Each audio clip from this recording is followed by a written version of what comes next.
தினம்தோறும் விளக்கேற்ற நல்ல எண்ணெய் இதயம் நல்லெண்ணெய்.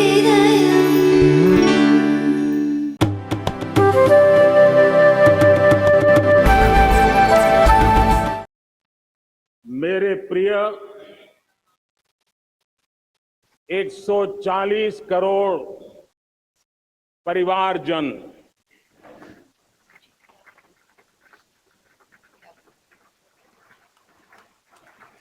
दुनिया का सबसे बड़ा लोकतंत्र और अब बहुत लोगों का अभिप्राय है कि जनसंख्या की दृष्टि से भी हम विश्व में नंबर 1 पर है। इतना बड़ा विशाल देश, 140 करोड़ देश कि मेरे भाई बहन, मेरे परिवारजन आज आजादी का पर्व मना रहे हैं। मैं देश के कोटि कोटि जनों को, देश और दुनिया में भारत को प्यार करने वाले, भारत का सम्मान करने वाले, भारत का गौरव करने वाले कोटि कोटि जनों को आजादी के इस महान पवित्र पर्व की अनेक अनेक शुभकामनाएं देता हूं। मेरे प्यारे परिवारजन, पूज्य बापू के नेतृत्व में असहयोग का आंदोलन, सत्याग्रह की मूवमेंट और भगत सिंह, सुखदेव, राजगुरु जैसे अनगिनत वीरों का बलिदान, उस पीढ़ी में शायद ही कोई व्यक्ति होगा जिसने देश की आजादी में अपना योगदान न दिया हो। मैं आज देश की आजादी के जंग में जिन जिन ने योगदान दिया है, बलिदान दिए हैं, त्याग किया है, तपस्या की है, उन सबको आदरपूर्वक नमन करता हूं, उनका अभिनंदन करता हूं। आज 15 अगस्त महान क्रांतिकारी और अध्यात्म जीवन के ऋषितुल्य प्रणेता श्री अरबिंदो की 150वीं जयंती पूर्ण हो रही है।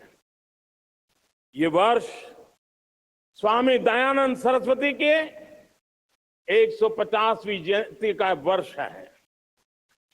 ये वर्ष रानी दुर्गावती के 500वीं जन्मशती का बहुत ही पवित्र अवसर है, जो पूरा देश बड़े धामधूम से मनाने वाला है। ये वर्ष मीराबाई, भक्ति योग की सिरमौर मीराबाई के 525 वर्ष का भी ये पावन पर्व है। ये बार जो 26 जनवरी हम मनाएंगे वो हमारे गणतंत्र दिवस की 75वीं वर्षगांठ होगी। अनेक प्रकार से अनेक अवसर, अनेक संभावनाएं राष्ट्र निर्माण में जुटे रहने के लिए पल पल नई प्रेरणा, पल पल नई चेतना, पल पल सपने, पल पल संकल्प, शायद इससे बड़ा कोई अवसर नहीं हो सकता। मेरे प्यारे परिवारजन, इस बार प्राकृतिक आपदा ने देश के अनेक हिस्सों में अकल्पनीय संकट पैदा किए। जिन परिवारों ने इस संकट में सहन किया है, मैं उन सभी परिवारजनों के प्रति अपनी संवेदना प्रकट करता हूं और राज्य केंद्र सरकार मिलकर के उन सभी संकटों से जल्दी से मुक्त होकर के फिर तेज गति से आगे बढ़ेंगे, ये मैं विश्वास दिलाता हूं। मेरे प्यारे परिवारजनों, पिछले कुछ सप्ताह नॉर्थ ईस्ट में, विशेषकर मणिपुर में और हिंदुस्तान के भी अन्य कुछ भागों में, लेकिन विशेषकर मणिपुर में जो हिंसा का दौर चला, कई लोगों को अपना जीवन खोना पड़ा, मां बेटियों के सम्मान के साथ खिलवाड़ हुआ। लेकिन कुछ दिनों से लगातार शांति की खबरें आ रही हैं। देश मणिपुर के लोगों के साथ है। देश मणिपुर के लोगों को पिछले कुछ दिनों से जो शांति बनाए रखी है, उस शांति के पर्व को आगे बढ़ाएं और शांति से ही समाधान का रास्ता निकलेगा और राज्य और केंद्र सरकार मिलकर के उन समस्याओं के समाधान के लिए भरपूर प्रयास कर रही है, करती रहेगी। मेरे प्यारे परिवारजनों, जब हम इतिहास की तरफ नजर करते हैं तो इतिहास में कुछ पल ऐसे आते हैं जो अपनी अमिट छाप छोड़ करके जाते हैं और उसका प्रभाव सदियों तक रहता है। और कभी कभी शुरुआत में वो बहुत छोटा लगता है, छोटी सी घटना लगती है, लेकिन वो अनेक समस्याओं की जड़ बन जाती है। हमें याद है 1000-1200 साल पहले इस देश पर आक्रमण हुआ। एक छोटे से राज्य के छोटे से राजा का पराजय हुआ, लेकिन तब पता तक नहीं था कि एक घटना भारत को 1000 साल की गुलामी में फंसा देगी। और हम गुलामी में जकड़ते गए, जो आया लूटता गया, जो जिसका मन चाहा हम पे आके सवार हो गया। कैसा विपरीत काल रहा होगा वो 1000 साल का। मेरे प्यारे परिवारजनों, घटना छोटी क्यों ना हो, लेकिन 1000 साल तक प्रभाव छोड़ के रही है। लेकिन मैं आज इस बात का जिक्र इसलिए करना चाहता हूं कि भारत के वीरों ने इस कालखंड में कोई भूभाग ऐसा नहीं था, कोई समय ऐसा नहीं था जब उन्होंने देश की आजादी के लौ को जलता न रखा हो, बलिदान की परंपरा न बनाई। मां भारती बेड़ियों से मुक्त होने के लिए उठ खड़ी हुई थी, जंजीरों को झकझोर रही थी और देश की नारी शक्ति, देश की युवा शक्ति, देश के किसान, देश के गांव के लोग, मजदूर, कोई हिंदुस्तानी ऐसा नहीं था जो आजादी के सपने को लेकर के जीता ना हो। आजादी को पाने के लिए मर मिटने के लिए तैयार होने वालों की एक बड़ी फौज तैयार हो गई थी। जेलों में जवानी खपाने वाले अनेक महापुरुष हमारे देश की आजादी को, इन गुलामी की बेड़ियों को तोड़ने के लिए लगे हुए थे। मेरे प्यारे परिवारजनों,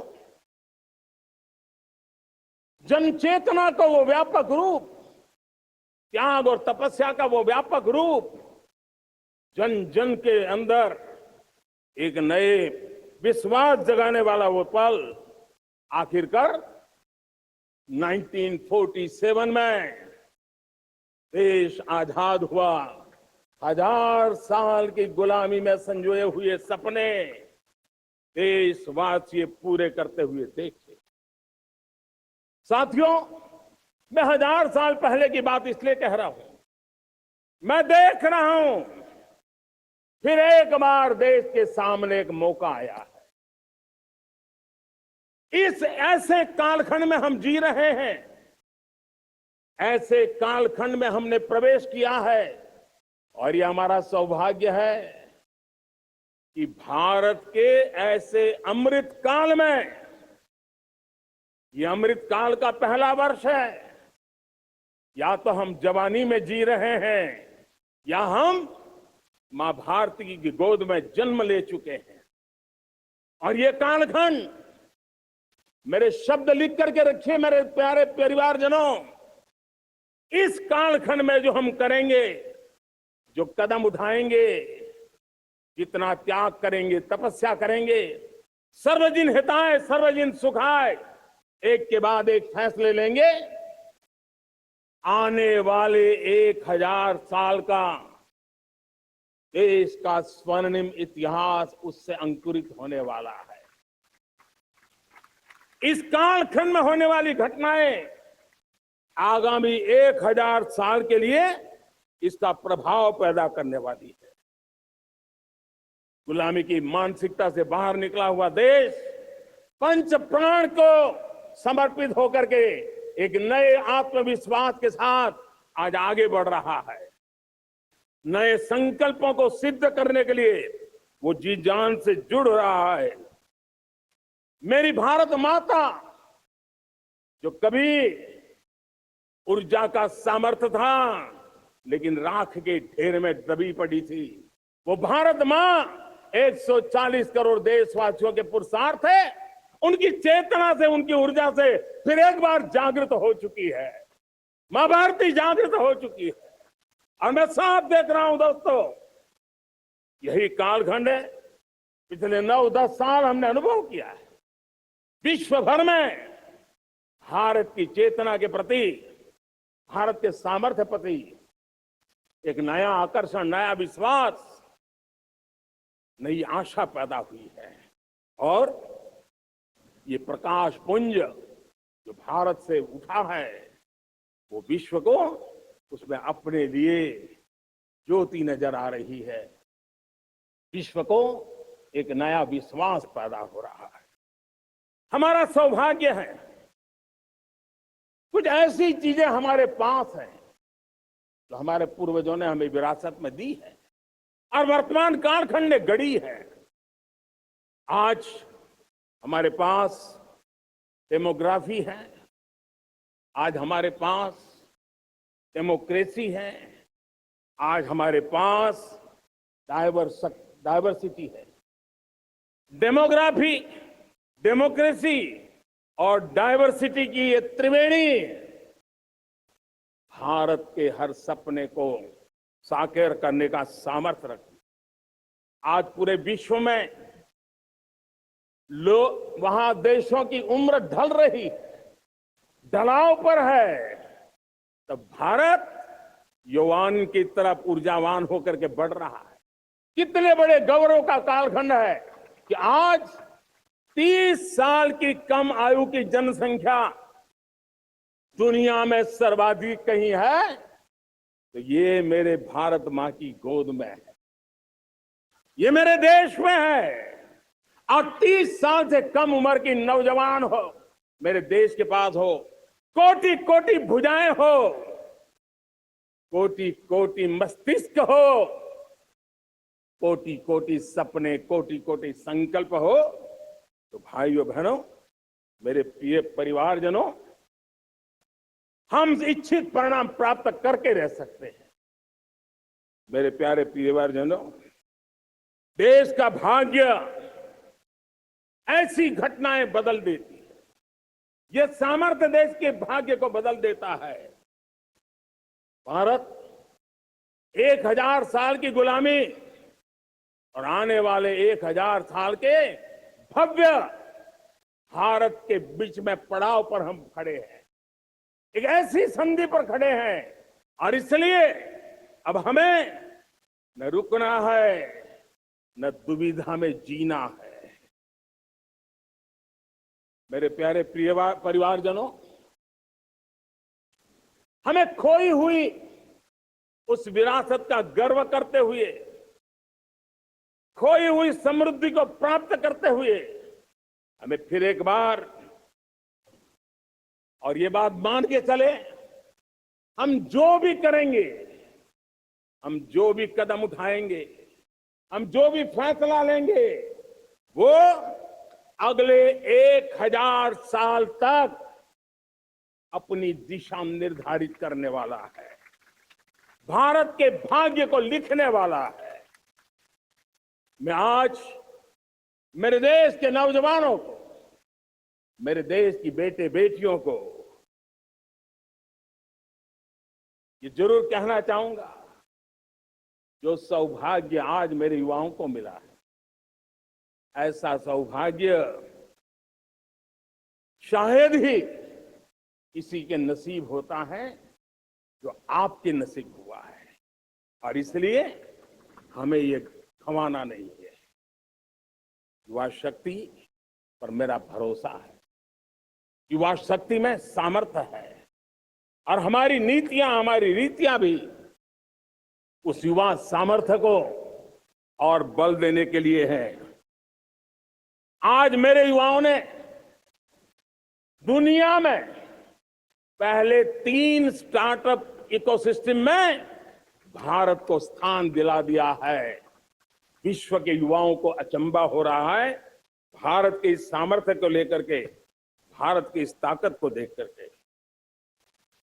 आज दुनिया टेक्नोलॉजी ड्रिवन है और आने वाला युग टेक्नोलॉजी से प्रभावित रहने वाला है, और तब टेक्नोलॉजी में भारत की जो टैलेंट है उसकी एक नई भूमिका रहने वाली है। साथियों, मैं पिछले दिनों G20 समिट में बाली गया था, और बाली में दुनिया के समृद्ध देश, दुनिया के विकसित देश भी, उनके मुखिया मुझे भारत की डिजिटल इंडिया की सफलता के लिए बारीकियों से जानने के लिए इच्छुक, हर कोई इसका सवाल पूछता था। और जब मैं उनको कहता था कि भारत ने जो कमाल किया है ना, वो दिल्ली, मुंबई, चेन्नई तक सीमित नहीं है। भारत ने जो कमाल कर रहा है, मेरे टियर 2, टियर 3 सिटी के युवा भी आज मेरे देश का भाग्य गढ़ रहे हैं, छोटे छोटे स्थान के मेरे नौजवान। और मैं आज बड़े विश्वास से कहता हूं, देश का ये जो सामर्थ्य नया नजर आ रहा है, और इसलिए मैं कहता हूं, हमारे छोटे शहर आकार और आबादी में छोटे हो सकते हैं। ये हमारे छोटे छोटे शहर, हमारे कस्बे आकार और आबादी में छोटे हो सकते हैं, लेकिन आशा और आकांक्षा, प्रयास और प्रभाव वो किसी से कम नहीं है। वो सामर्थ्य उनके अंदर है। नए ऐप्स, नए सॉल्यूशन, टेक्नोलॉजी, डिवाइस। अब खेलों की दुनिया देखिए, कौन बच्चे हैं? झुग्गी झोंपड़ी से निकले हुए बच्चे आज खेलों की दुनिया में पराक्रम दिखा रहे हैं। छोटे छोटे गांव के, छोटे छोटे कस्बे के नौजवान, हमारी बेटे बेटियां आज कमाल दिखा रही हैं। अब देखिए, मेरे देश की 100 जितनी स्कूल ऐसी हैं जहां के बच्चे सैटेलाइट बना करके सैटेलाइट छोड़ने की तैयारियां कर रही हैं। आज हजारों टिंकरिंग लैब नए वैज्ञानिकों का गर्भाधान कर रही है। आज हजारों टिंकरिंग लैब लाखों बच्चों को साइंस और टेक्नोलॉजी की राह पर आगे बढ़ने के लिए प्रेरणा दे रही है। मैं मेरे देश के नौजवानों को कहना चाहता हूं, अवसरों की कमी नहीं है।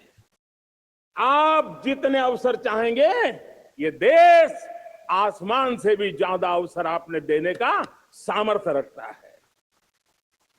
मैं आज लाल किले की प्राचीर से मेरे देश की माताओं, बहनों, मेरे देश की बेटियों को हृदय से अभिनंदन करना चाहता हूं। देश आज जब पहुंचा है, अब विशेष शक्ति जुड़ रही है मेरी माताओं बहनों के सामर्थ्य की। आज देश प्रगति की राह पर चल पड़ा है, तो मैं मेरे किसान भाई बहनों का भी अभिनंदन करना चाहता हूं। ये आप ही का पुरुषार्थ है, ये आप ही का परिश्रम है कि देश आज कृषि क्षेत्र में आगे बढ़ रहा है। मैं मेरे मजदूरों का, मेरे श्रमिकों का, मेरे प्रिय परिवारजन, ऐसे कोटि कोटि श्रमिकों को आज मैं नमन करता हूं, उनका अभिनंदन कर रहा हूं। देश आज जो आधुनिकता की ओर बढ़ रहा है, विश्व की तुलना करने वाले सामर्थ्य के साथ नजर आ रहा है, उसके पीछे मेरे देश के मजदूरों का, मेरे देश के श्रमिकों का बहुत बड़ा योगदान है। आज समय कहता है कि लाल किले की प्राचीर से मैं उनका अभिनंदन करूं, उनका अभिवादन करूं। और ये मेरे परिवारजन, 140 करोड़ देशवासी, मेरे इन श्रमिकों का, रेहड़ी पटरी वालों का, फूल सब्जी बेचने वालों का हम सम्मान करते हैं। मेरे देश को आगे बढ़ाने में, मेरे देश को प्रगति की नई ऊंचाई पर ले जाने में प्रोफेशनल्स की बहुत बड़ी भूमिका है, बढ़ती रही है। चाहे साइंटिस्ट हो, चाहे इंजीनियर्स हो, डॉक्टर्स हो, नर्सेज हो, शिक्षक हो, आचार्य हो, यूनिवर्सिटीज हो, गुरुकुल हो, हर कोई मां मातृ भारती का भविष्य उज्जवल बनाने के लिए अपनी पूरी ताकत से लगा हुआ है। मेरे प्यारे परिवारजनों, राष्ट्रीय चेतना वो एक ऐसा शब्द है जो हमें चिंताओं से मुक्त कर रहा है। और आज वो राष्ट्रीय चेतना ये सिद्ध कर रही है कि भारत का सबसे बड़ा सामर्थ्य बना है भरोसा, भारत का सबसे बड़ा सामर्थ्य बना है विश्वास। जन जन में हमारा विश्वास, जन जन का सरकार पर विश्वास, जन जन का देश के उज्जवल भविष्य पर विश्वास, और विश्व का भी भारत के प्रति विश्वास। ये विश्वास हमारी नीतियों का, हमारी रीति का है। भारत के उज्जवल भविष्य को जिस निर्धारित मजबूत कदमों से हम आगे बढ़ा रहे हैं, उसका है। भाइयों बहनों, मेरे प्यारे परिवारजनों, ये बात निश्चित है कि भारत का सामर्थ्य और भारत की संभावनाएं विश्वास की नई बुलंदियों को पार करने वाली है। और ये विश्वास की नई बुलंदियां नए सामर्थ्यों को लेकर के चलनी चाह रही है। आज देश में G20 समिट के मेहमान नवाजी का भारत को अवसर मिला है। अब पिछले एक साल से हिंदुस्तान के हर कोने में जिस प्रकार से G20 के अनेक ऐसे आयोजन हुए, अनेक कार्यक्रम हुए हैं, उसने देश के सामान्य मानवी के सामर्थ्य को विश्व को परिचित करा दिया है। भारत की विविधता का परिचय कराया है। भारत की डायवर्सिटी को दुनिया अचंभे से देख रही है और उसके कारण भारत के तरफ आकर्षण बढ़ा है। भारत को जानने की, समझने की इच्छा देगी। उसी प्रकार से आप देखिए एक्सपोर्ट, आज भारत का एक्सपोर्ट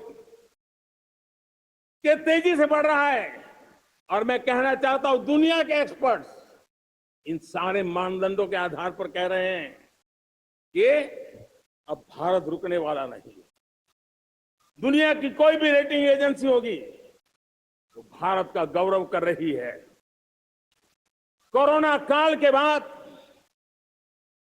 दुनिया एक नए सिरे से सोचने लगी और मैं विश्वास से देख रहा हूं कि जिस प्रकार से द्वितीय महायुद्ध के बाद, द्वितीय विश्व युद्ध के बाद दुनिया ने एक नया वर्ल्ड ऑर्डर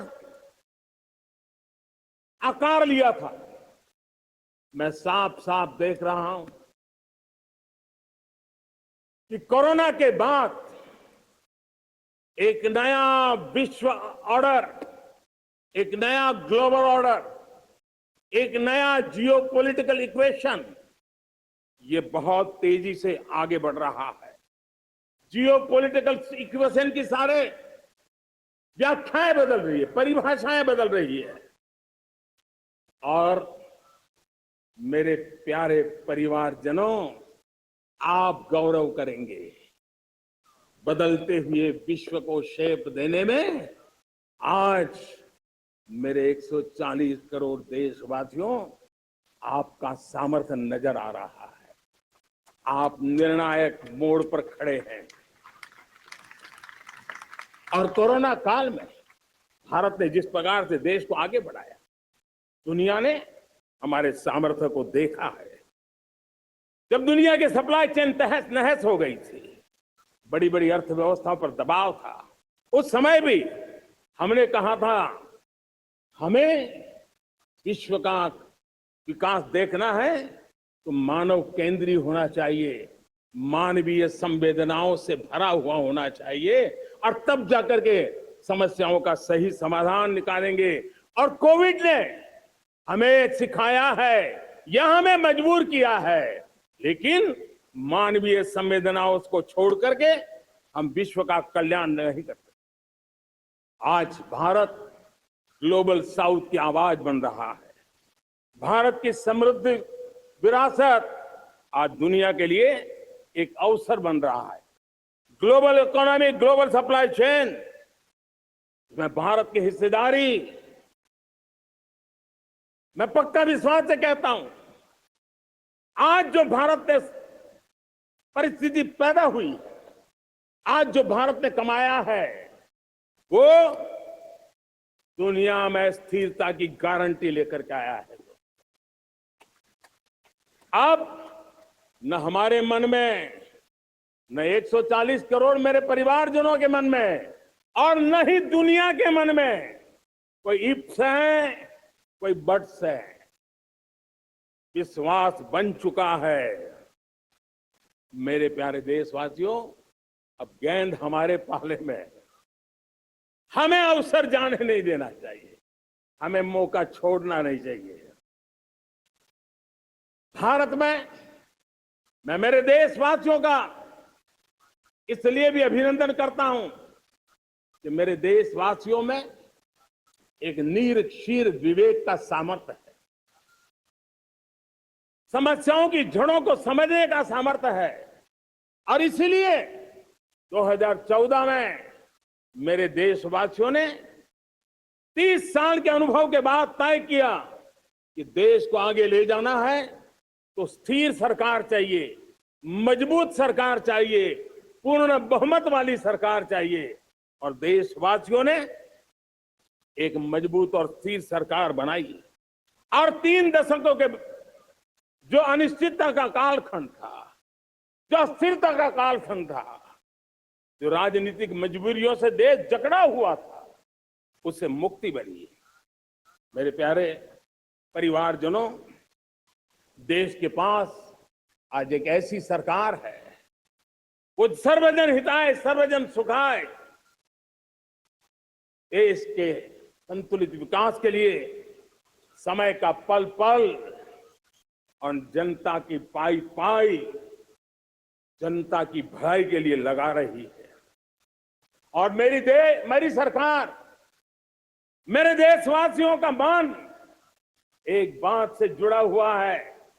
हमारे हर निर्णय, हमारे हर दिशा, उसका एक ही मानदंड है, नेशन फर्स्ट, राष्ट्र प्रथम। और राष्ट्र प्रथम यही दूरगामी परिणाम, सकारात्मक परिणाम पैदा करने वाला है। देश में बड़े स्तर पर काम हो रहा है।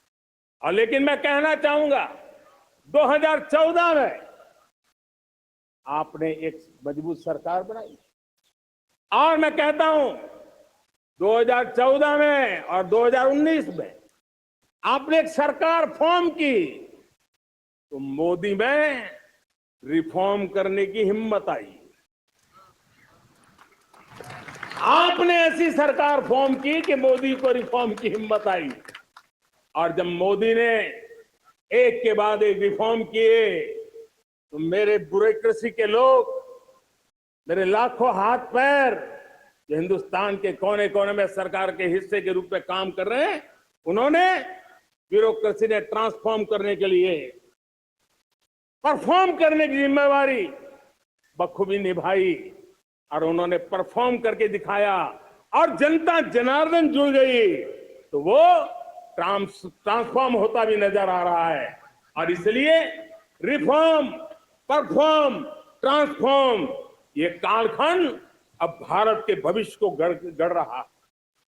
और हमारी सोच देश की उस ताकतों को बढ़ावा देने पर है जो आने वाले 1000 साल की नींव को मजबूत करने वाले। दुनिया को युवा शक्ति की जरूरत है, युवा स्किल की जरूरत है। हमने अलग स्किल मिनिस्ट्री बनाई, वो भारत की आवश्यकताओं को तो पूरी करेगी, वो दुनिया की आवश्यकताओं को पूरी करने का भी सामर्थ्य रखेगी। हमने जल शक्ति मंत्रालय बनाया। मंत्रालय की बनाने की रचना को भी अगर कोई एनालिसिस करेगा ना, तो इस सरकार के मन मस्तिष्क को बड़े अच्छे ढंग से आप समझ पाएंगे। हमने जल शक्ति मंत्रालय बनाया। ये जल शक्ति मंत्रालय हमारे देश के एक एक देशवासियों को पीने का शुद्ध पानी पहुंचे, पर्यावरण की रक्षा के लिए पानी के प्रति संवेदनशील व्यवस्थाएं विकसित हो, उस पर हम बल रहे हैं। हमारे देश में कोरोना के बाद दुनिया देख रही है, होलिस्टिक हेल्थ केयर ये समय की मांग है। हमने अलग आयुष मंत्रालय बनाया और योग और आयुष आज दुनिया में अपना परचम लहरा रहे हैं। हमने दुनिया को हमारे कमिटमेंट के कारण विश्व का हमारे प्रति ध्यान गया है। अगर हम ही हमारे इस सामर्थ्य को नकार देंगे तो फिर दुनिया कैसे स्वीकार करेगी। लेकिन जब मंत्रालय बना तो दुनिया को भी उसका मूल्य समझ में आया। मत्स्य पालन, हमारा इतना बड़ा समुद्री तट, हमारे कोटि कोटि मछुआरे भाई बहन, उनका कल्याण भी हमारे दिलों में है। और इसलिए हमने अलग से मत्स्य पालन को लेकर के, पशुपालन को लेकर के, डेयरी को लेकर के अलग मंत्रालय की रचना की, ताकि समाज के जिस वर्ग के लोग पीछे रह गए उनको हम साथ। देश में सरकारी अर्थव्यवस्था के हिस्से होते हैं, लेकिन समाज की अर्थव्यवस्था का एक बड़ा हिस्सा है कोऑपरेटिव मूवमेंट। उसको बल देने के लिए, उसको आधुनिकता लाने के लिए और देश के कोने कोने में लोकतंत्र की एक सबसे बड़ी इकाई को मजबूत करने के लिए हमने अलग कोऑपरेटिव मंत्रालय बनाया। और वो हमारी सहकारी संस्थाएं उसका जाल बिछा रहा है, ताकि गरीब से गरीब की वहां सुनवाई हो, उसकी आवश्यकताओं की पूर्ति हो, और वो भी राष्ट्र के विकास की योगदान में एक छोटी इकाई का हिस्सा बनकर के उसमें वो योगदान दे रखें। हमने सहकार से समृद्धि का रास्ता अपनाया है। मेरे प्यारे परिवारजनों, जब हम लोग 14 में आए थे तो हम वैश्विक अर्थव्यवस्था में 10वें नंबर पर थे, और आज 140 करोड़ देशवासियों का पुरुषार्थ रंग लाया है कि हम विश्व की अर्थव्यवस्था में 5वें नंबर पर पहुंच चुके हैं।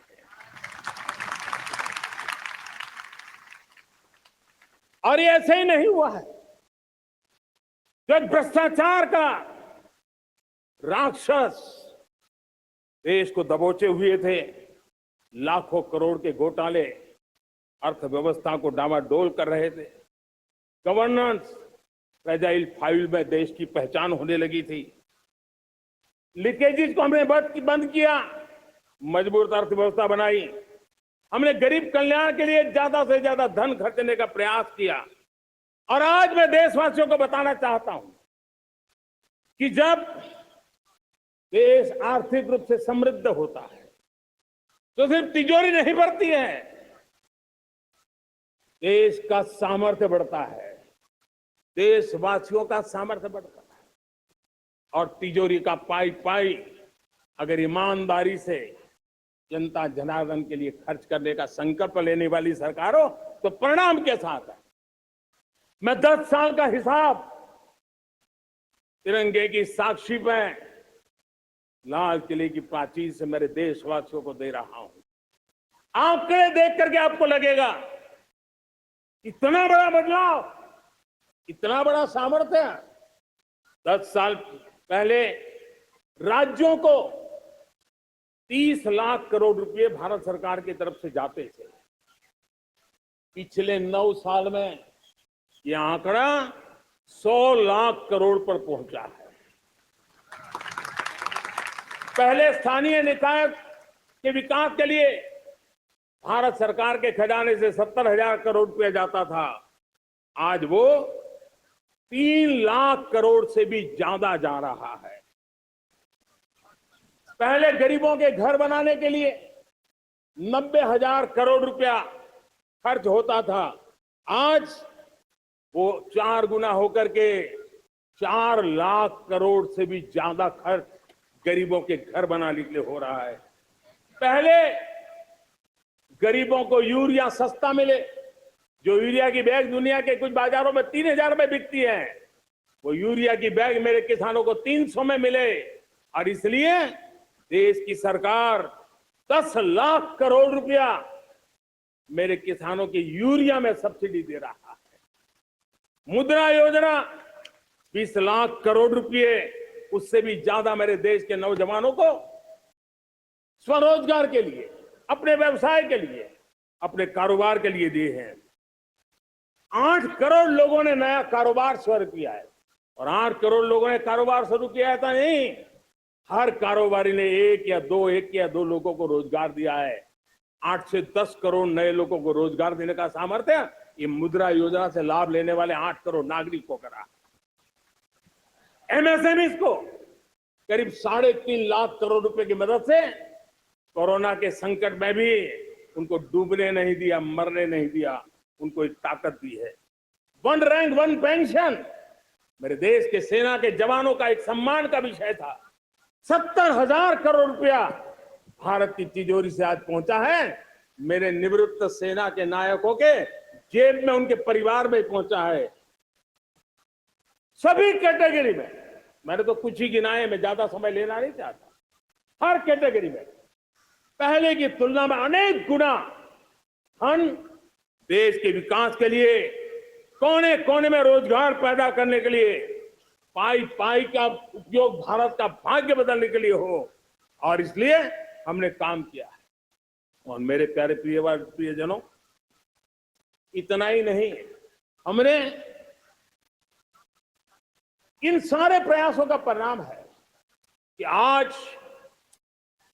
5 साल के मेरे एक कार्यकाल में, 5 साल के कार्यकाल में, 5 साल में 13.5 करोड़ मेरे गरीब भाई बहन गरीबी की जंजीरों को तोड़ करके नियो मिडिल क्लास के रूप में बाहर आए हैं। जीवन का इससे बड़ा कोई संतोष नहीं होता। मेरे प्यारे परिवारजनों, और जब 13.5 करोड़ लोग गरीबी की इस मुसीबतों से बाहर निकलते हैं, तो कैसी कैसी योजनाएं उनको मदद दी है। उनको आवास योजना का लाभ मिलना, पीएम स्वनिधि से 50,000 करोड़ रुपया रेहड़ी पटरी वालों तक पहुंचाया है। आने वाले दिनों में, आने वाली विश्वकर्मा जयंती पर एक कार्यक्रम हम लागू करेंगे। इस विश्वकर्मा जयंती पर हम करीब 13-15 हजार करोड़ रुपया से, जो परंपरागत कौशल्य से रहने वाले लोग, जो औजार से और अपने हाथ से काम करने वाला वर्ग है, ज्यादातर ओबीसी समुदाय से, हमारे सुथार हो, हमारे सोनार हो, हमारे राजमिस्त्री हो, हमारे कपड़े धोने वाले काम करने वाले लोग हो, हमारे बाल काटने वाले भाई बहन परिवार हो, ऐसे लोगों को एक नई ताकत देने के लिए हम आने वाले महीने में विश्वकर्मा जयंती पर विश्वकर्मा योजना लॉन्च करेंगे और करीब 13-15 हजार करोड़ से उसका प्रारंभ करेंगे। हमने पीएम किसान सम्मान निधि में 2.5 लाख करोड़ रुपया सीधा मेरे देश के किसानों के खाते में जमा किया है। हमने जल जीवन मिशन, हर घर में शुद्ध पानी पहुंचे, 2 लाख करोड़ रुपया खर्च किया है। हमने आयुष्मान भारत योजना, ताकि गरीब को बीमारी के कारण अस्पताल जाने से जो मुसीबत होती थी उसको मुक्ति दिलाना, उसको दवाई मिले, उसका उपचार हो, ऑपरेशन हो, अच्छे से अच्छी हॉस्पिटल में हो। आयुष्मान भारत योजना के तहत 70,000 करोड़ रुपए हमने लगाए हैं। पशुधन, देश ने कोरोना वैक्सीन की बात तो देश को याद है, 40,000 करोड़ रुपए लगाए, वो तो याद है। लेकिन आपको जानकर के खुशी होगी, हमने पशुधन को बचाने के लिए करीब करीब 15,000 करोड़ रुपया पशुधन के टीकाकरण के लिए लगाया है। मेरे प्यारे देशवासियों, मेरे प्यारे परिवारजनों, जन औषधि केंद्रों ने देश के सीनियर सिटीजन्स को, देश के मध्यम वर्गीय परिवार को एक नई ताकत दी है। जिस संयुक्त परिवार में अगर किसी को एक डायबिटीज जैसा हो जाए, 2-3 हजार रुपया दवाई का बिल स्वाभाविक हो जाता है। हमने जन औषधि केंद्र से जो दवाई बाजार में 100 रुपए में मिलती है, वो 10 रुपया, 15 रुपया, 20 रुपए में दी। और आज देश में 1,000 जन औषधि केंद्रों से मेरे इन बीमारी में जिनको दवाई की जरूरत थी, ऐसे लोगों के करीब 20,000 करोड़ रुपया उनके जेब में बचा है। और ये ज्यादातर मध्यम वर्ग के परिवार के लोग हैं।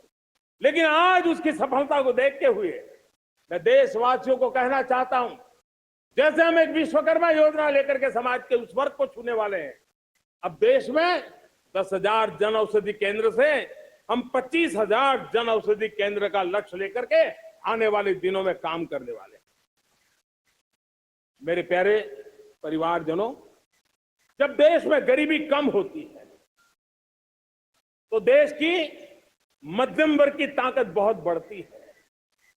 और अगर दुनिया में, और मैं आपको विश्वास दिलाता हूं, आने वाले 5 साल में मोदी का गारंटी है, देश पहले 3 वैश्विक इकोनॉमी में अपना जगह ले लेगा। ये पक्का जगह ले लेगा। आज जो 13.5 करोड़ गरीबी से बाहर आए हुए लोग हैं, वो एक प्रकार से मध्यम वर्ग की ताकत बन जाते हैं। जब गरीब की खरीद शक्ति बढ़ती है तो मध्यम वर्ग की व्यापार शक्ति बढ़ती है। जब गांव की खरीद शक्ति बढ़ती है तब कस्बे और शहर की आर्थिक व्यवस्था और तेज गति से दौड़ती है। और यही इंटरकनेक्टेड हमारा अर्थ चक्र होता है। हम उसको बल लेकर के आगे चलना चाहते हैं। मेरे प्यारे परिवारजनों, शहर के अंदर जो कमजोर लोग रहते हैं, बिना घर को मुसीबत रहती है, मध्यम वर्ग के परिवार अपना खुद का घर का सपना देख रहे हैं, हम उसके लिए भी आने वाले कुछ सालों के लिए एक योजना लेकर के आ रहे हैं। और जिसमें ऐसे मेरे परिवारजन जो शहरों में अपना घर, शहरों में रहते हैं लेकिन किराए के मकान पे रहते हैं, झुग्गी झोपड़ी में रहते हैं, चाल में रहते हैं, अनऑथराइज कॉलोनीज में रहते हैं, ऐसे मेरे परिवारजन अगर अपना मकान बनाना चाहते हैं तो बैंक से जो लोन मिलेगा उसके ब्याज के अंदर राहत देकर के लाखों रुपयों की मदद करने का हमने निर्णय किया है। मेरे मध्यम वर्ग के परिवार को जब 2 लाख से 7 लाख इनकम टैक्स की सीमा पड़ जाती है तो सबसे बड़ा लाभ सैलरी क्लास को होता है, मेरे मध्यम वर्ग को होता है। इंटरनेट का डेटा बहुत महंगा था 2014 के पहले, आज दुनिया का सबसे सस्ता इंटरनेट का डेटा का खर्चा हो रहा है। हर परिवार के पैसे बच रहे हैं। मेरे प्यारे परिवारजनों, विश्व कोरोना के बाद अभी तक उभर नहीं पाया है। युद्ध ने फिर एक नई मुसीबत पैदा की। आज दुनिया महंगाई के संकट से जूझ रही है। पूरी दुनिया की अर्थव्यवस्था को महंगाई ने दबोच के रखा है। हम भी दुनिया से जिन सामान की जरूरत होती है लाते हैं, तो हमें सामान तो इंपोर्ट करते हैं, हमारा दुर्भाग्य है कि हमें महंगाई भी इंपोर्ट करनी पड़ती है, क्योंकि पूरी दुनिया को महंगाई ने जकड़ के रखा है। लेकिन मेरे प्यारे परिवारजनों, भारत ने महंगाई को नियंत्रित रखने के लिए भरसक प्रयास किए। पिछले कालखंड की तुलना में हमें कुछ सफलता भी मिली है, लेकिन इतने से संतोष नहीं मान सकते। दुनिया से हमारी चीजें अच्छी है, इतने बात से हम सोच नहीं सकते। मुझे तो मेरे देशवासियों को महंगाई की बोझ कम से कम हो, इस दिशा में और भी कदम उठाने हैं और हम उस कदम को उठा के रहेंगे। मेरा प्रयास निरंतर जारी रहेगा। मेरे प्यारे परिवारजनों, आज देश अनेक क्षमताओं को लेकर के आगे बढ़ रहा है। देश आधुनिकता की तरफ आगे बढ़ने के लिए काम कर रहा है। आज देश रिन्यूएबल एनर्जी पे काम कर रहा है। आज देश ग्रीन हाइड्रोजन पे काम कर रहा है। देश की स्पेस पे क्षमता बढ़ रही है, तो देश की डीप सी मिशन में भी सफलता के साथ आगे चल रहा है। देश में रेल आधुनिक हो रही है, तो वंदे भारत बुलेट ट्रेन भी आज देश के अंदर काम कर रही है।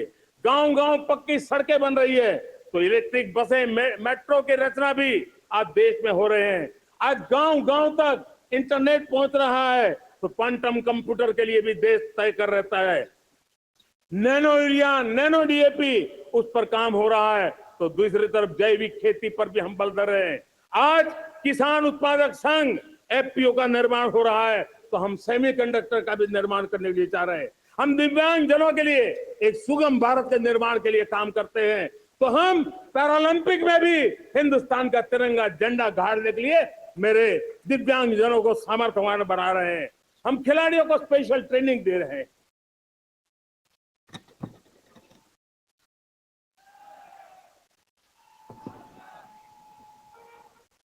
आज भारत पुरानी सोच, पुराने ढर्रे को छोड़ करके लक्ष्यों को तय करके लक्ष्यों को प्राप्त करने की दिशा से चल रहा है। और जब मैं कहता हूं ना कि जिसका शिलान्यास हमारी सरकार करती है, उसका उद्घाटन भी हमारे कालखंड में करते हैं। इन दिनों जो मैं शिलान्यास कर रहा हूं ना, आप लिख के रखिए, उसके उद्घाटन भी आप सबने मेरे नसीब में ही छोड़े हुए हैं। हमारी कार्य संस्कृति बड़ा सोचना, दूर का सोचना, सर्वजन हिताय सर्वजन सुखाय सोचना, यह हमारी कार्यशैली रही है। और सोच से भी ज्यादा, संकल्प से भी ज्यादा हासिल कैसे करना, इस ऊर्जा के साथ हम काम करते हैं।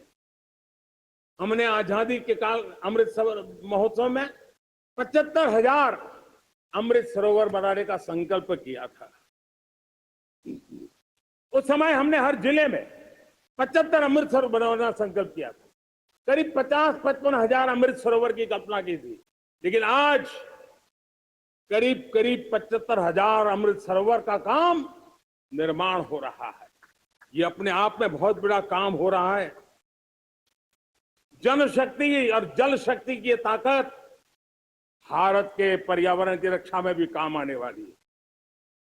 18,000 गांवों तक बिजली पहुंचाना, जनधन बैंक खाते खोलना, बेटियों के लिए शौचालय बनाना, सारे टारगेट समय के पहले पूरी शक्ति से पूरे करेगा। और जब भारत ठान लेता है तो उसे पूरा करके रहता है। ये हमारा ट्रैक रिकॉर्ड कहता है।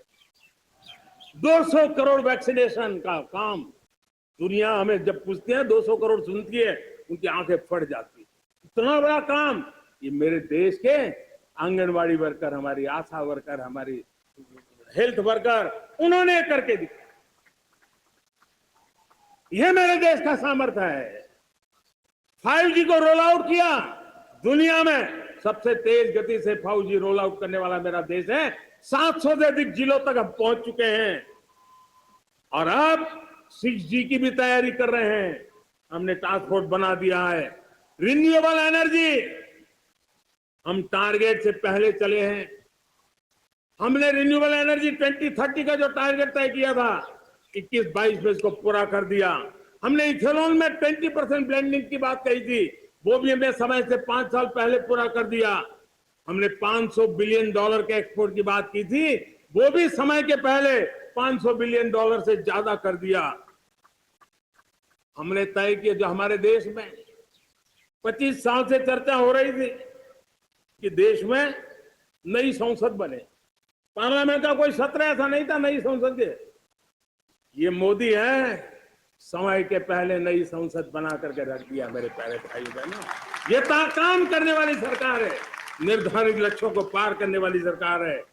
ये नया भारत है, ये आत्मविश्वास से भरा हुआ भारत है, ये संकल्पों को चरितार्थ करने के लिए जी जान से जुटा हुआ भारत है। और इसलिए ये भारत न रुकता है, ये भारत न थकता है, ये भारत न हांफता है और न ही ये भारत हारता है। और इसलिए मेरे प्यारे परिवारजनों, आर्थिक शक्ति बढ़ी है तो हमारी सामरिक शक्ति को भी एक नई ताकत मिली है। हमारी सीमाएं पहले से अधिक सुरक्षित हुई है और मेरे सीमा पर बैठे हुए मेरे जवान जो देश की सीमाओं की रक्षा कर रहे हैं और मेरे देश की आंतरिक सुरक्षा के संभालने वाले यूनिफॉर्म फोर्सेस, मैं आजादी के इस पावन पर्व पर उनको भी अनेक अनेक बधाई देते हुए मेरी बात को आगे बढ़ाता हूं। सेना का अधिकरण हो, हमारी सेना युवा बने, हमारी सेना बैटल के लिए रेडी, युद्ध योग्य बने, इसलिए निरंतर रिफॉर्म का काम आज हमारी सेना में हो रहा है। मेरे प्यारे परिवारजनों, आए दिन हम लोग सुना करते थे, यहां बम धमाका हुआ, वहां बम धमाका हुआ, हर जगह पे लिखा हुआ रहता था कि इस बैग को मत छूना, अनाउंसमेंट होते रहते थे। आज देश सुरक्षा की अनुभूति कर रहा है और जब सुरक्षा होती है, शांति होती है, तो प्रगति के नए अरमान हम पूरे कर सकते हैं। उसको लिए सीरियल बम धमाके का जमाना बीती हुई बात हो गई है। निर्दोषों के जो मौत होते थे तो बीते हुए कल की बात हो गई है। आज देश में आतंकी हमलों में भारी कमी आई है, नक्सल प्रभावित क्षेत्रों में भी बहुत बड़ा बदलाव आया है, बहुत बड़ा परिवर्तन का एक वातावरण बना है। मेरे प्यारे परिवारजनों, प्रगति की हर चीज में, लेकिन जब 2047 हम एक विकसित भारत का सपना लेकर के चल रहे हैं तब, और वो सपना नहीं 140 करोड़ देशवासियों का संकल्प है और उस संकल्प को सिद्ध करने के लिए परिश्रम की पराकाष्ठा भी है और उसकी सबसे बड़ी ताकत होती है वो राष्ट्रीय चरित्र होता है। दुनिया में जिन जिन देशों ने प्रगति की है, दुनिया में जो जो देश संकटों से वो पार करके निकले हैं, उसमें हर चीज के साथ साथ एक महत्वपूर्ण कैटलिक एजेंट रहा है, वो राष्ट्रीय चरित्र रहा है। और हमें राष्ट्रीय चरित्र के लिए और बल देते हुए हमें आगे बढ़ना होगा। हमारा देश, हमारा राष्ट्रीय चरित्र ओजस्वी हो, तेजस्वी हो, पुरुषार्थी हो, पराक्रमी हो, प्रखर हो, ये हम सबका सामूहिक दायित्व है। और आने वाले 25 साल हम एक ही मंत्र को लेकर चले कि हमारे राष्ट्रीय चरित्र के सिरमौर होना चाहिए एकता का संदेश, भारत की एकता को जीना, भारत की एकता को आंच आए, न ऐसी मेरी भाषा होगी, न ऐसा मेरा कोई कदम होगा। हर पल देश को जोड़ने का प्रयास मेरी तरफ से भी होता रहेगा। भारत की एकता हमें सामर्थ्य देती है। उत्तर हो, दक्षिण हो, पूर्व हो, पश्चिम हो, गांव हो, शहर हो, पुरुष हो, नारी हो, हम सब ने एकता के भाव के साथ और विविधता भरे देश में एकता का सामर्थ्य होता है।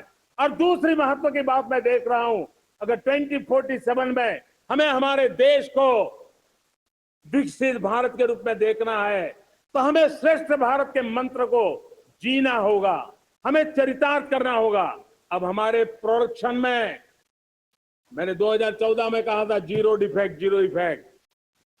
दुनिया के किसी भी टेबल पर मेक इन इंडिया चीज हो तो दुनिया को विश्वास होना चाहिए, इससे बेहतर दुनिया में कुछ नहीं हो सकता है। ये अल्टीमेट होगा। हमारी हर चीज, हमारी सर्विसेज होगी तो श्रेष्ठ होगी, हमारे शब्द की ताकत होगी तो श्रेष्ठ होगी, हमारी संस्थाएं होगी तो श्रेष्ठ होगी, हमारी निर्णय प्रक्रियाएं होगी तो श्रेष्ठ होगी। ये श्रेष्ठता का भाव लेकर के हमें चलना होगा। तीसरी बात है, देश में आगे बढ़ाने के लिए एक अतिरिक्त शक्ति का सामर्थ्य भारत को आगे ले जाने वाला, और वो है विमेन लेड डेवलपमेंट। आज भारत गर्व से कह सकता है कि दुनिया में नागरिक उड्डयन में अगर किसी एक देश में सबसे ज्यादा विमेन पायलट है तो मेरे देश में। आज चंद्रयान की गति हो, मून मिशन की बात हो, मेरी विमेन साइंटिस्ट उसका नेतृत्व कर रहे हैं। आज विमेन सेल्फ हेल्प ग्रुप हो, मेरी 2 करोड़ लखपति दीदी का लक्ष्य लेकर के आज विमेन सेल्फ हेल्प ग्रुप पे हम काम कर रहे हैं। हम हमारी नारी शक्ति के सामर्थ्य को बढ़ावा देते हुए विमेन लेड डेवलपमेंट के, और जब G20 में मैंने विमेन लेड डेवलपमेंट के विषय को आगे बढ़ाया है तो पूरा G20 समूह इसके महत्व को स्वीकार कर रहा है, और उसके महत्व को स्वीकार कर करके वो उसको बहुत बल दे रहे हैं। उसी प्रकार से भारत विविधताओं से भरा देश है। असंतुलित विकास के हम शिकार रहे हैं। मेरा पराया का के कारण हमारे देश के कुछ हिस्से उसके शिकार रहे।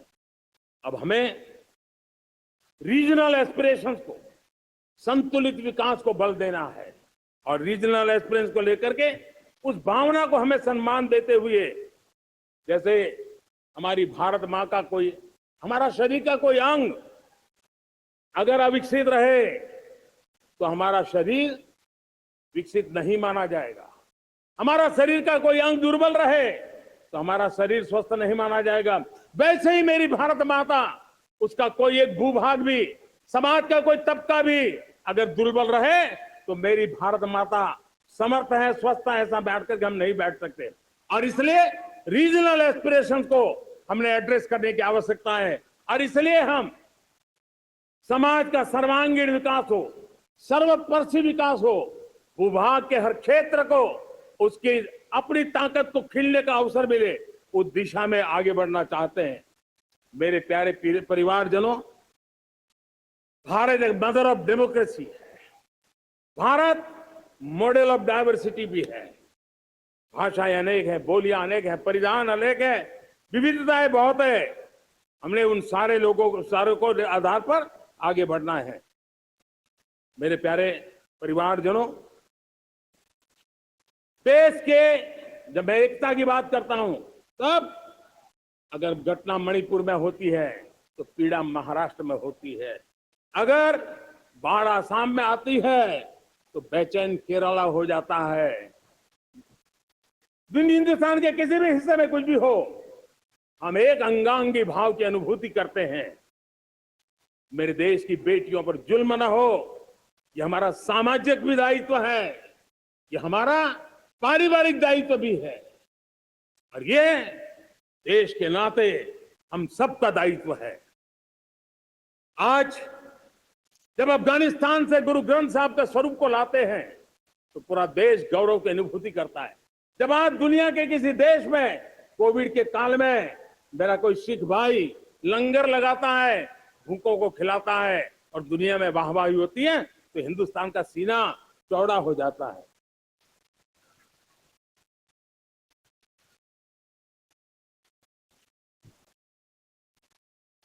मेरे प्यारे परिवारजनों, हमारे लिए जब नारी सम्मान की बात करते हैं, मुझे अभी एक देश में दौरा कर रहा, तो वहां एक बहुत ही सीनियर मिनिस्टर, उसने मुझे एक सवाल पूछा। उसने कहा, आपके यहां बेटियां साइंस और इंजीनियरिंग के विषयों की पढ़ाई करती है क्या? उसमें क्या था? मैंने उनको कहा, आज मेरे देश में लड़कों से ज्यादा बेटियां आज स्टेम यानी साइंस, टेक्नोलॉजी, इंजीनियरिंग और मैथ्स, अधिकतम भाग मेरी बेटियां ले रही है। तो उनके लिए अचरज था। ये सामर्थ्य आज हमारे देश का देख रहा है। मेरे प्यारे परिवारजनों, आज 10 करोड़ महिलाएं विमेन सेल्फ हेल्प में जुड़ी हुई है। और विमेन सेल्फ हेल्प ग्रुप के साथ आप गांव में जाएंगे तो आपको बैंक वाली दीदी मिलेगी, आपको आंगनवाड़ी वाली दीदी मिलेगी, आपको दवाई देने वाली दीदी मिलेगी। और अब मेरा सपना है 2 करोड़ लखपति दीदी बनाने का, गांव में 2 करोड़ लखपति दीदी। और इसके लिए एक नया अभिगम भेजा। साइंस और टेक्नोलॉजी, हमारे गांव की महिलाओं का भी सामर्थ्य देखता हूं मैं, और इसलिए हम एक नई योजना सोच रहे हैं कि हमारे एग्रीकल्चर सेक्टर में टेक्नोलॉजी आए, एग्री टेक को बल मिले। इसलिए विमेन सेल्फ हेल्प ग्रुप की बहनों को हम ट्रेनिंग देंगे, ड्रोन चलाने की, ड्रोन रिपेयरिंग की हम ट्रेनिंग देंगे। और हजारों ऐसे विमेन सेल्फ हेल्प ग्रुप को भारत सरकार ड्रोन देगी, ट्रेनिंग देगी, और हमारे एग्रीकल्चर के काम में ड्रोन की सेवाएं उपलब्ध हो। इसके लिए हम शुरुआत करेंगे। प्रारंभ हम 15,000 विमेन सेल्फ हेल्प ग्रुप के द्वारा ये ड्रोन की उड़ान का हम आरंभ कर रहे हैं। मुझे विश्वास है कि इसके कारण हमारे परिवारजनों का, मेरे प्यारे परिवारजनों, आज देश आधुनिकता की तरफ बढ़ रहा है। हाईवे हो, रेलवे हो, एयरवे हो, हाईवेज हो, इंफॉर्मेशन वेज, वाटरवेज हो, कोई क्षेत्र ऐसा नहीं है जिस क्षेत्र को आगे बढ़ाने की दिशा में आज देश काम न करता हो। पिछले 9 वर्ष में तटीय क्षेत्रों में हमने, आदिवासी क्षेत्र में, हमारे पहाड़ी क्षेत्र में विकास को बहुत बल दिया है। हमने पर्वतमाला, भारतमाला ऐसी योजनाओं के द्वारा समाज के उस वर्ग को हमने बल दिया है। हमने गैस की पाइपलाइन से हमारे पूर्वी भारत को जोड़ने का काम किया। हमने अस्पतालों की संख्या बढ़ाई है, हमने डॉक्टर की सीटें बढ़ाई है ताकि हमारे बच्चे डॉक्टर बनने का सपना पूरा कर सके। हमने मातृभाषा में पढ़ाने पर बल दिया है, मातृभाषा में वो पढ़ाई कर सके उस दिशा में। और मैं भारत के सुप्रीम कोर्ट का भी धन्यवाद करता हूं कि भारत की सुप्रीम कोर्ट ने कहा है कि आप जो जजमेंट देंगे उसका जो ऑपरेटिव पार्ट होगा वो जो अदालत में आया है उसकी भाषा में उसको उपलब्ध होगा। मातृभाषा का महात्मा आज बढ़ रहा है।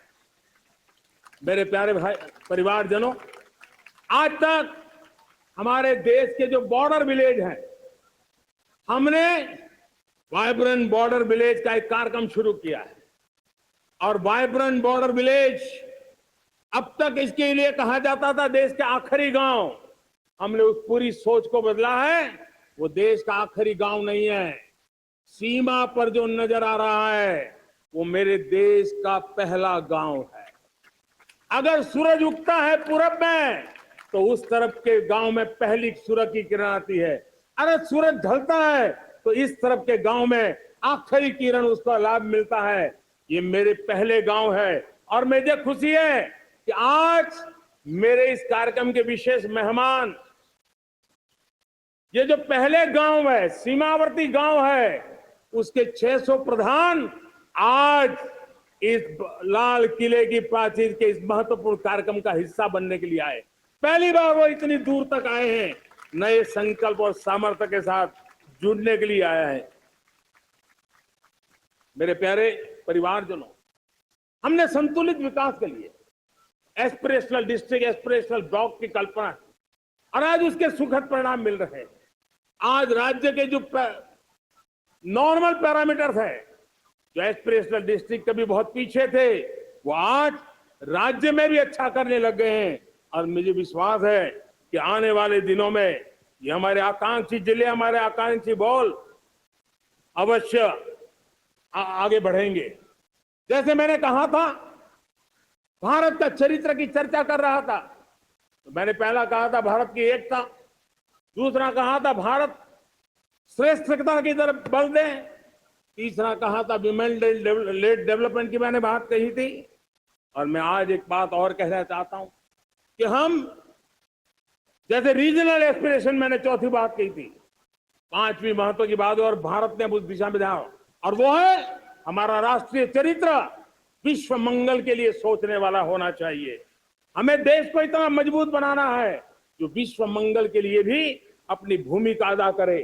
और आज कोरोना के बाद मैं देख रहा हूं जिस प्रकार से संकट की घड़ी में देश ने दुनिया की मदद की, उसका परिणाम है कि आज दुनिया में हमारा देश एक विश्व मित्र के रूप में, विश्व का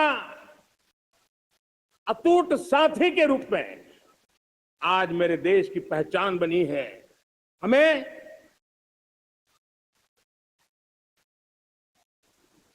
जब विश्व मंगल की बात करते हैं तब भारत का मूलभूत विचार है, उस विचार को हम आगे बढ़ाने लोग हैं। और मुझे खुशी है कि आज अमेरिकी संसद के भी कई चुने हुए गणमान्य प्रतिनिधि भी आज हमारे 15 अगस्त के इस अवसर में हमारे बीच में मौजूद है। भारत की सोच कैसी है, हम विश्व मंगल की बात को कैसे आगे बढ़ाते हैं। अब देखिए, हम जब सोचते हैं तो क्या कहते हैं, हमने दुनिया के सामने ये दर्शन रखा है और दुनिया उस दर्शन को लेकर के हमारे साथ जुड़ रही है। हमने कहा one sun, one world, one grid. Renewable energy के क्षेत्र में एक बहुत बड़ा हमारा स्टेटमेंट है, आज दुनिया उसको स्वीकार कर रही है।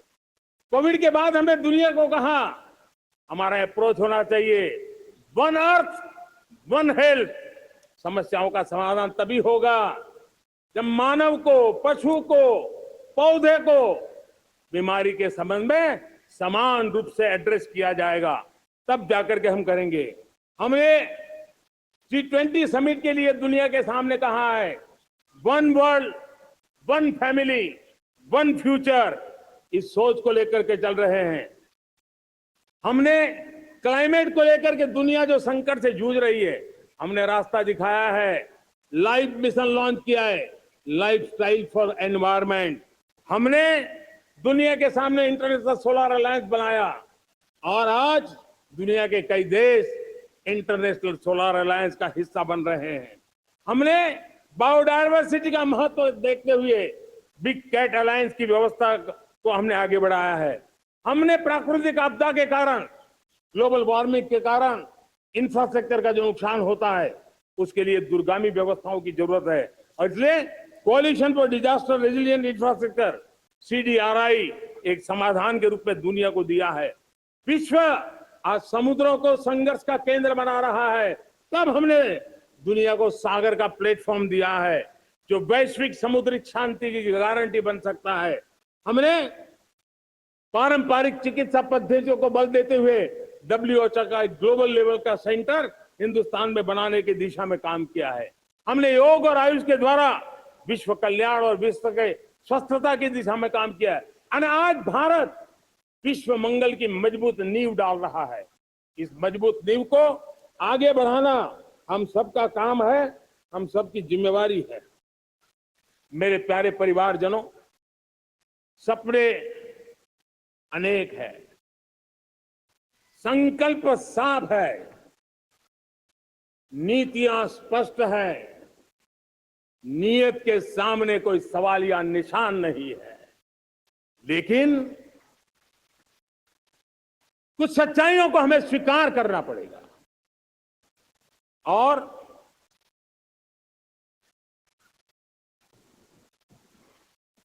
उसके समाधान के लिए मेरे प्रिय परिवारजनों, मैं आज लाल किले से आपकी मदद मांगने आया हूं। मैं लाल किले से आपके आशीर्वाद मांगने आया हूं, क्योंकि पिछले सालों मैंने देश को जो समझा है, देश की आवश्यकताओं को जो मैंने परखा है, और अनुभव के आधार पर मैं कह रहा हूं कि आज गंभीरतापूर्वक उन चीजों को हमें लेना होगा। आजादी के अमृत काल में 2047 में जब देश आजादी के 100 साल मनाएगा, उस समय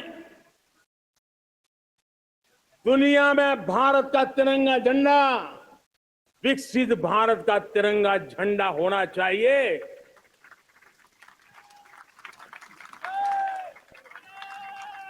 रत्ती भर भी हमें रुकना नहीं है, पीछे नहीं हटना है। और इसके लिए शुचिता, पारदर्शिता और निष्पक्षता, ये पहली मजबूती की जरूरत है।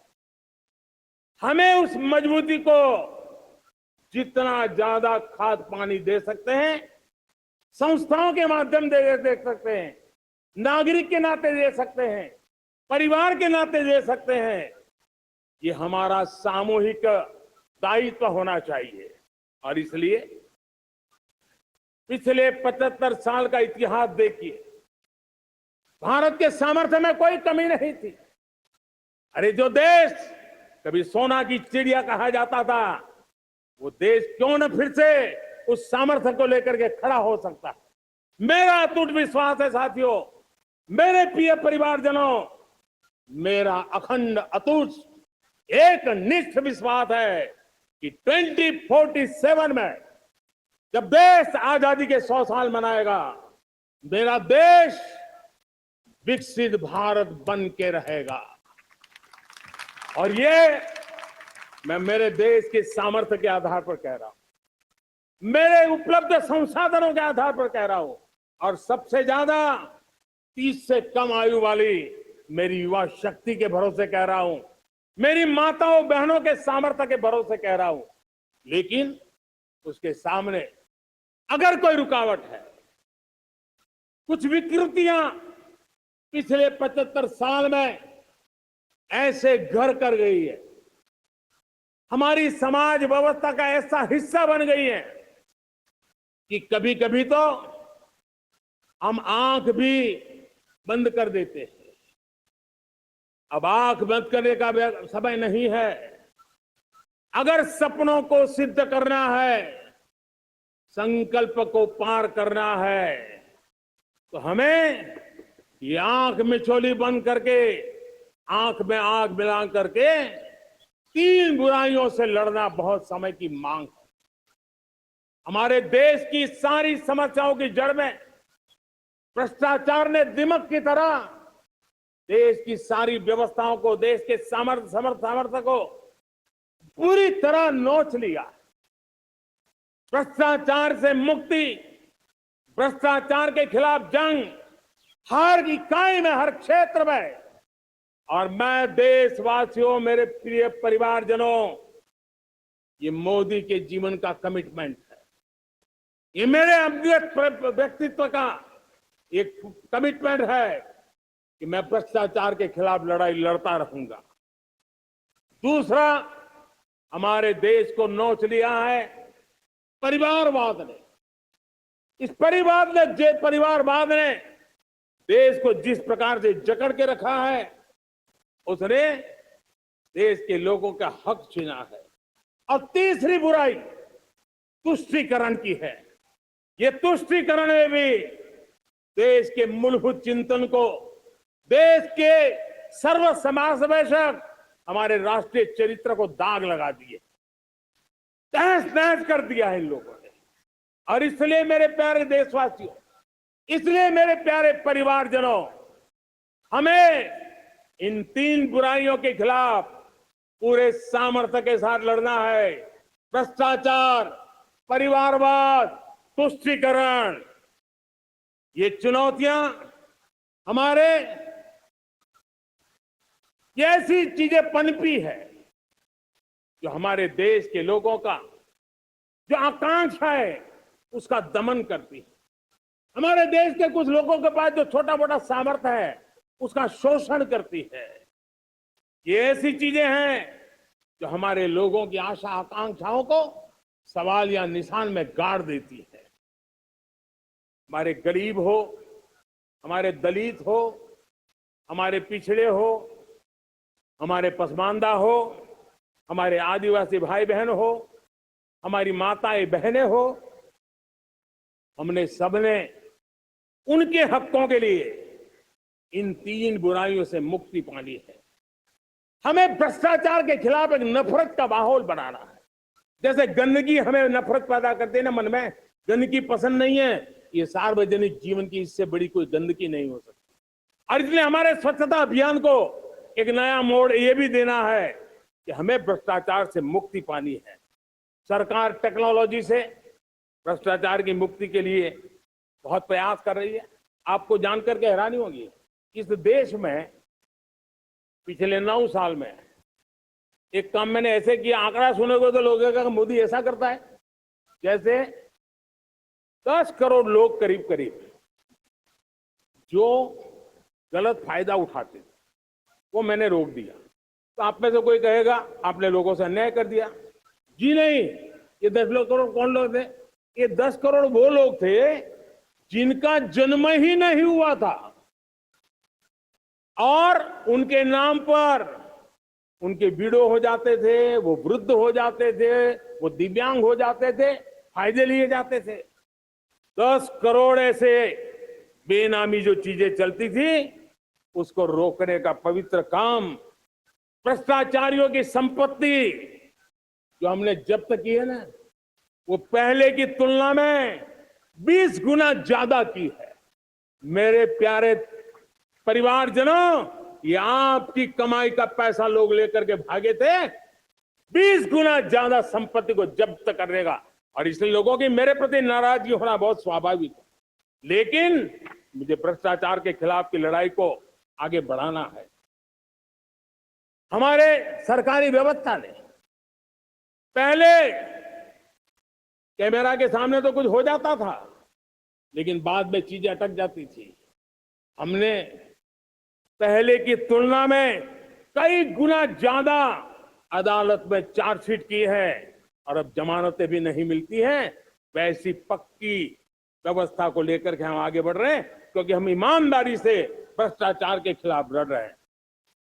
आज परिवारवाद और तुष्टीकरण, इसने देश का बहुत बड़ा दुर्भाग्य किया है। अब लोकतंत्र में ये कैसे हो सकता है कि पॉलिटिकल पार्टी, और मैं विशेष बल दे रहा हूं पॉलिटिकल पार्टी, आज मेरे देश के लोकतंत्र में एक ऐसी विकृति आई है जो कभी भारत के लोकतंत्र को मजबूती नहीं दे सकती। और वो क्या है बीमारी? परिवारवादी पार्टियां। और उनका तो मंत्र क्या है? Party of the family, by the family and for the family. इनका तो जीवन मंत्र यही है कि उनकी पॉलिटिकल पार्टी, उनका राजनीतिक दल परिवार का, परिवार के द्वारा और परिवार के लिए, परिवारवाद और भाई भतीजावाद प्रतिभाओं के दुश्मन होते हैं, योग्यता को नकारते हैं, सामर्थ्य को स्वीकार नहीं करते हैं। और इसलिए परिवारवाद इस देश के लोकतंत्र की मजबूती के लिए उसकी मुक्ति जरूरी है। सर्वजन हिताय सर्वजन सुखाय, हर किसी को हक मिले इसलिए, और सामाजिक न्याय के लिए भी ये बहुत। उसी प्रकार से तुष्टीकरण ने सामाजिक न्याय का सबसे बड़ा नुकसान किया। अगर सामाजिक न्याय को तबाह किसी ने किया है तो ये तुष्टीकरण की सोच, तुष्टीकरण की राजनीति, तुष्टीकरण का सरकारी योजनाओं का तरीका, इसने सामाजिक न्याय को मौत के घाट उतार दिया है। और इसलिए हमें तुष्टीकरण, भ्रष्टाचार, ये विकास का सबसे बड़ा दुश्मन है। अगर देश विकास चाहता है, देश 2047 विकसित भारत का सपना का साकार करना चाहता है तो हमारे लिए आवश्यक है कि हम किसी भी हालत में देश में भ्रष्टाचार को सहन नहीं करेंगे। इस मूड को लेकर के चलना चाहिए। मेरे प्यारे परिवारजनों, हम सबका एक बहुत बड़ा महत्वपूर्ण दायित्व है। आपने जिस प्रकार से जिंदगी जी है, हमारे आने वाली पीढ़ी को ऐसी जिंदगी जीने के लिए मजबूर करना, यह हमारा गुनाह है। यह हमारा दायित्व है कि हमारे आने वाली पीढ़ी को हम ऐसा समृद्ध देश दें, ऐसा संतुलित देश दें, ऐसा सामाजिक न्याय की धरोहर वाला देश दें, ताकि छोटी छोटी चीजों को पाने के लिए उन्हें कभी भी संघर्ष न करना पड़े। हम सभी का कर्तव्य, हर नागरिक का कर्तव्य है, और ये अमृत काल कर्तव्य काल है। हम कर्तव्य से पीछे नहीं उठ सकते। हमें वो भारत बनाना है जो पूज्य बापू के सपनों का था। हमें वो भारत बनाना है जो हमारे स्वतंत्र सेनानियों का सपना था। हमें वो भारत बनाना है जो हमारे वीर शहीदों का था, हमारी वीरांगनाओं का था, जिन्होंने मातृभूमि के लिए अपना जीवन दे दिया था। मेरे प्यारे परिवारजनों, मैं जब 2014 में आपके पास आया था, तब 2014 में मैं परिवर्तन का वादा लेकर के आया था। 2014 में मैंने आपको वादा किया था मैं परिवर्तन लाऊंगा, और 140 करोड़ मेरे परिवारजन, आपने मुझ पे भरोसा किया और मैंने विश्वास पूरा करने की कोशिश की। रिफॉर्म, परफॉर्म, ट्रांसफॉर्म, वो 5 साल जो वादा था वो विश्वास में बदल गया, क्योंकि मैंने परिवर्तन का वादा किया था। रिफॉर्म, परफॉर्म, ट्रांसफॉर्म के द्वारा मैंने इस वादे को विश्वास में बदल दिया।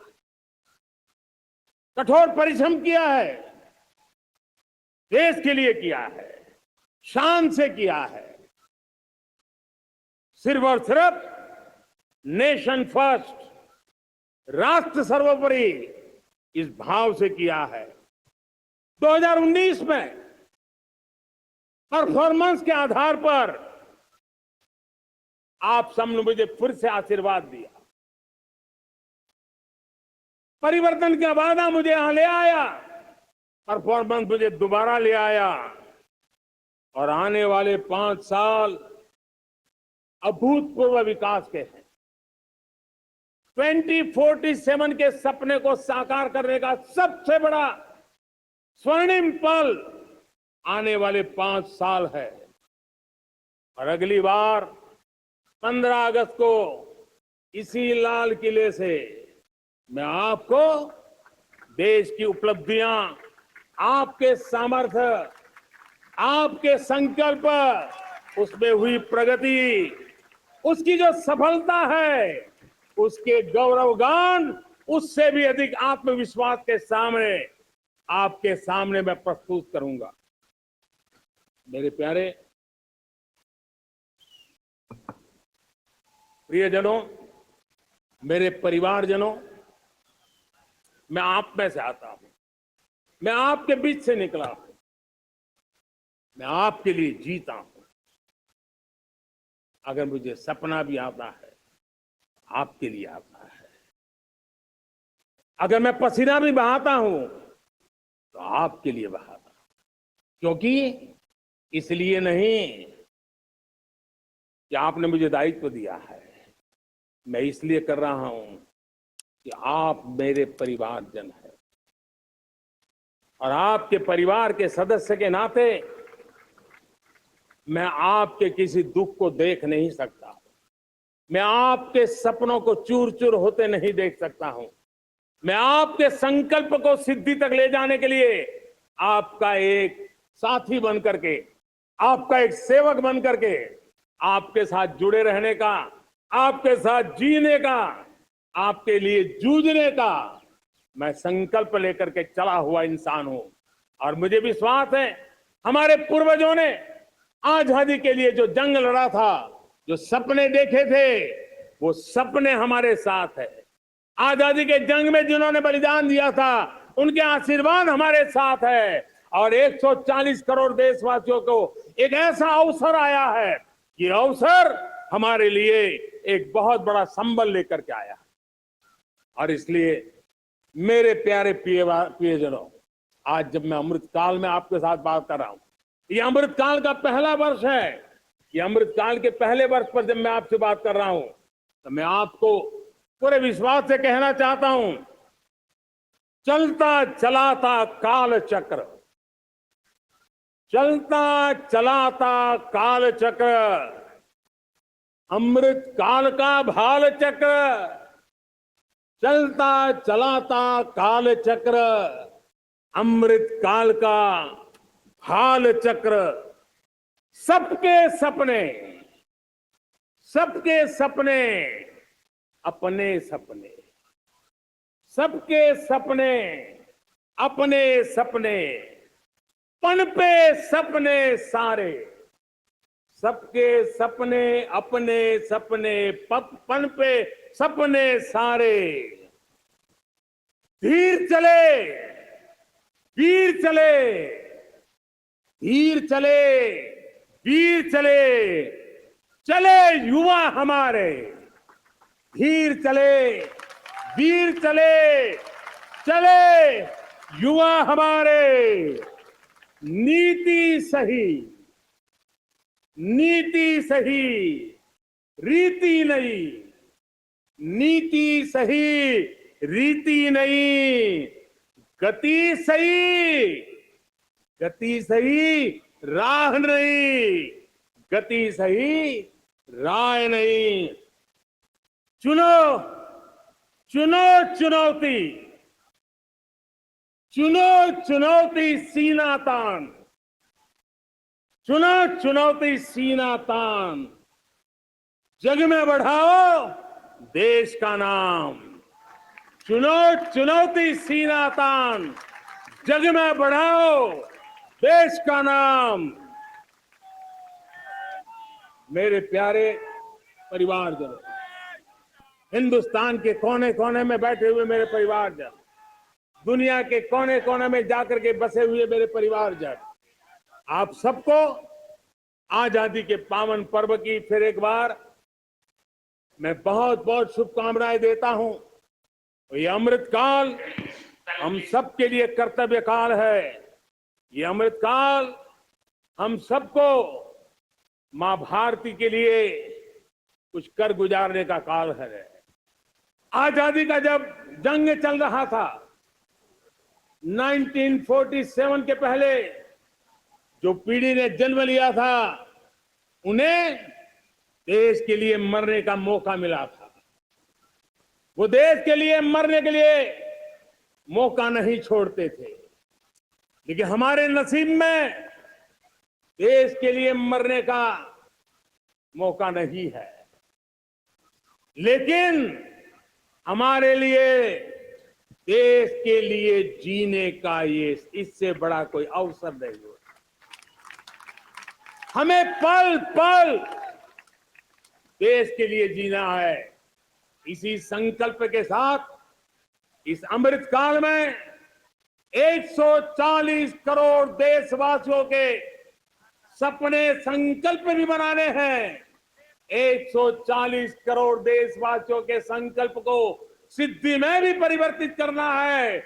और 2047 का जब तिरंगा झंडा फहरेगा तो विश्व एक विकसित भारत का गुणगान करता होगा। इसी विश्वास के साथ, इसी संकल्प के साथ मैं आप सबको अनेक अनेक शुभकामनाएं देता हूं, बहुत बहुत बधाई देता हूं। जय हिंद, जय हिंद, जय हिंद। भारत माता की, भारत माता की, भारत माता की। वंदे, वंदे, वंदे। बहुत बहुत धन्यवाद।